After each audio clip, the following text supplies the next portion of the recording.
نبی پاک صلی اللہ علیہ وسلم کے وجود سے خون نکلا. حضور نے حضرت عبداللہ بن زبیر سے کہا ٹھکانے لگا دو، جاؤ ٹھکانے لگا دو، ایسی جگہ لگاؤ جہاں کسی کی نظر نہ پڑے. خون بہتا ہوا خون حرام ہے، قرآن پاک نے بیان کیا ہے. کہا ٹھکانے لگا دو. حضرت عبداللہ بن زبیر باہر نکلے اور حضور کا جو خون تھا وہ پی گئے. حضور نے کہا تھا پی لینا، کیا کہا تھا؟ ٹھکانے لگا دو، پی گئے. واپس آئے تو مصطفیٰ نے فرمایا کہاں ٹھکانے لگایا؟ کہا یا رسول اللہ ایسی جگہ جہاں کسی کی نظر نہیں پڑے گی، ایسی جگہ جہاں کسی کی نظر نہیں پڑے گی. حضور نے فرمایا پی گئے ہو؟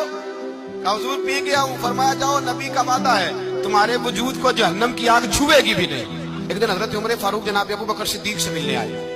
کہنے لگے ابو بکر ایک کام سے آیا ہوں. عمر کہو. امیر المومنین کے پاس آئے جناب عمر، ایک کام سے آیا ہوں. کہیے. کہنے لگے ایک شے کی ضرورت ہے، مانگوں گا تو آپ دے دیں گے؟ جناب عمر فاروق رضی اللہ تعالیٰ عنہ کہنے لگے میرے پاس میں تو ضرور دے دوں گا، تو میرا بھائی ہے بات تو کر. تو حضرت عمر نے پتا کیا مانگا؟ کہنے لگے ابو بکر وہ جو غار ثور میں تم 3 دن حضور کے ساتھ رہے ہو نا، میں 3 راتیں نہیں مانگتا، ان میں سے مجھے 1 رات دے. اور کیا لفظ ہیں، کیا حسن ہے. کہنے لگے عمر کی زندگی کی ساری نیکیاں لے لو، 3 راتوں میں سے 1 رات مجھے دے دو، 1 رات مجھے دے دو. حضرت ابو بکر صدیق رضی اللہ تعالیٰ عنہ رو پڑے. کہنے لگے میں نے کہا تھا جو بس میں ہوگا دوں گا، یہ تو میرے مصطفیٰ کی محبت ہے، یہ کسی کو دینا میرے بس کی بات ہے، یہ حضور کا پیار ہے جو میں نے سنبھال کے رکھا ہوا ہے.